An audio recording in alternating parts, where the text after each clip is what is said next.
அவர் வந்து ஏதோ விஜய் மேல் உள்ள அந்த வன்மத்தை தான் நிச்சயமாக வந்து அது காட்டுற மாதிரி தெரியுது.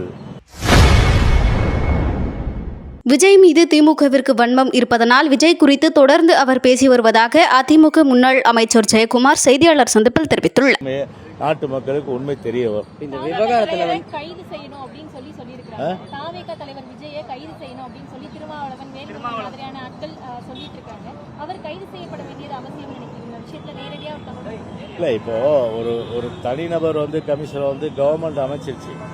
இப்போ தனிநபர் கமிஷன் வந்து என்ன ரிப்போர்ட் கொடுக்க போறாங்கன்னு தெரியாது. நான் அந்த விசாரணைக்குள்ள நான் போக விரும்பல. இனிமேல் அந்த கமிஷனை வந்து என்கொயரி பண்ணோம். நான் என்ன சொல்றேன்னா ஒரு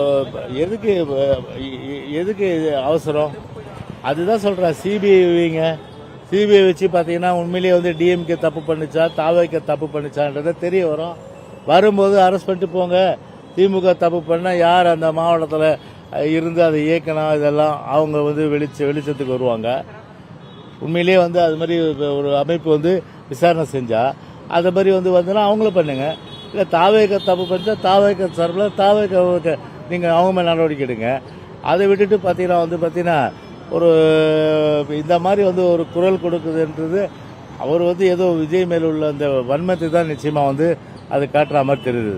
இந்த விவகாரத்தில் வந்து விஜயை ஆதரித்து அதிமுகவும் சரி பாஜகவும் சரி அங்கே இருக்க அந்த கடலூரில் நடந்த அந்த சம்பவத்தை வந்து திசை திருப்பி விஜயை ஆதரித்து வந்து அவங்களுடைய கூட்டணிக்குள்ளே போட்டுக்கிறதுக்கு தான் அதிமுகவும் பாஜகவும் செயல்படுதுன்னு சொல்லிட்டு ஆளுங்கட்சியினுடைய சார்ந்த இல்லை அதாவது இப்போது ஒரு விஷயம் நீங்கள் வந்து முழுமையாக புரிஞ்சுக்கணும். நீங்கள் ஒரு மலிவான அரசியல் வந்து என்றைக்குமே அனைத்து இந்திய அண்ணா திராவிட முன்னேற்ற கழகத்தை பொறுத்தவரை செஞ்சது கிடையாது.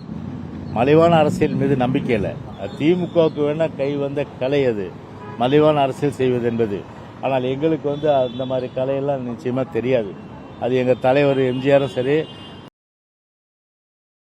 செய்திகளை உள்ளது உள்ளபடி தெரிந்து கொள்ள ரெஃப்ளெக்ட் நியூஸை சப்ஸ்கிரைப் பண்ணுங்க.